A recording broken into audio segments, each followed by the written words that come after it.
கர்த்தாவே, என் உட்காருதலையும் என் எழுந்திருக்கிறதிலையும் நீர் அறிந்திருக்கிறீர். என் நினைவுகளை தூரத்திலிருந்து அறிகிறீர். கர்த்தருக்குள் பிரியமானவர்களே, உங்கள் அனைவருக்கும் இனிய காலை வணக்கங்கள். இன்றைய வேதவசன தியானத்திற்கென்று நாம் தெரிந்தெடுத்திருக்கும் வேத பாகமானது நெகேமியா 7ஆம் அதிகாரம் 2ஆம் வசனம்.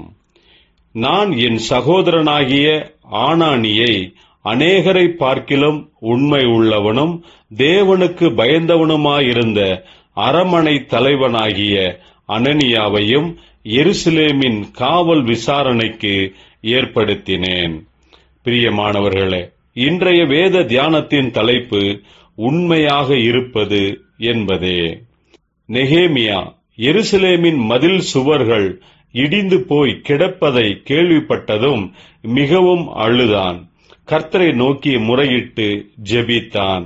இடிந்த மதில் சுவர்களை மறுபடியும் சீரமைத்து கட்டும்படிக்கு ராஜாவின் உதவி கிடைக்கும்படிக்கு கர்த்தர் கிருபை செய்தார். எத்தனையோ எதிர்ப்புகள், போராட்டங்கள் மத்தியிலும் கர்த்தர் நெகேமியாவுக்கு துணையாக நின்றதினால் அவன் எருசலேமின் மதில்களை கட்டி முடித்தான். பிறகு சில பொறுப்புகளை அங்கிருந்தவர்களுக்கு பகிர்ந்து கொடுத்தான். இன்றைய தியான வசனத்தில் நாம் பார்க்கும்போது, நான் என் சகோதரனாகிய ஆனானியையும் அநேகரை பார்க்கிலும் உண்மை உள்ளவனும் தேவனுக்கு பயந்தவனுமாயிருந்த அரமனை தலைவனாகிய அனனியாவையும் எருசலேமிலே காவல் விசாரணைக்கு ஏற்படுத்தினேன் என்கிறார். இங்கே வேதம் எவ்வளவு அழகாக அவனை குறித்து சாட்சி கொடுக்கிறது பாருங்கள்.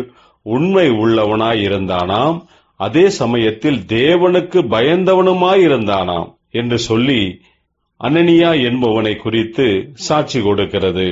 இங்கே உண்மை உள்ளவன் என்று சொல்லுவது என்னவென்றால், தனக்கு கொடுத்திருக்கும் பொறுப்புகளை, வேலைகளை எத்தனைதான் பரியாசம், நிந்தை, எதிர்ப்புகள் வந்தாலும் அதை நிறைவேற்றும்படியாக உண்மை உள்ளவனாக இருப்பதாகும்.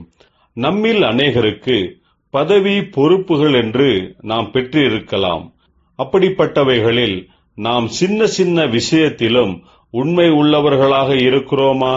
நாம் உண்மை உள்ளவர்களாக இருக்கும்போது கர்த்தரே சரியான சமயத்தில் இன்னும் கூட நம்மை உயர்த்தி ஆசீர்வதிக்கிறவராயிருக்கிறார். ஜெபிப்போம். ஜீவனுள்ள தேவனே, உம்முடைய ஊழியங்களிலும் மற்ற எல்லா காரியங்களிலும் நாங்கள் உண்மை உள்ளவர்களாக விளங்கும்படிக்கு நீர் கிருபையையும் பலனையும் தருவீராக. இயேசு கிறிஸ்துவின் நாமத்தில் ஜெபிக்கிறோம் நல்ல பிதாவே. ஆமேன்.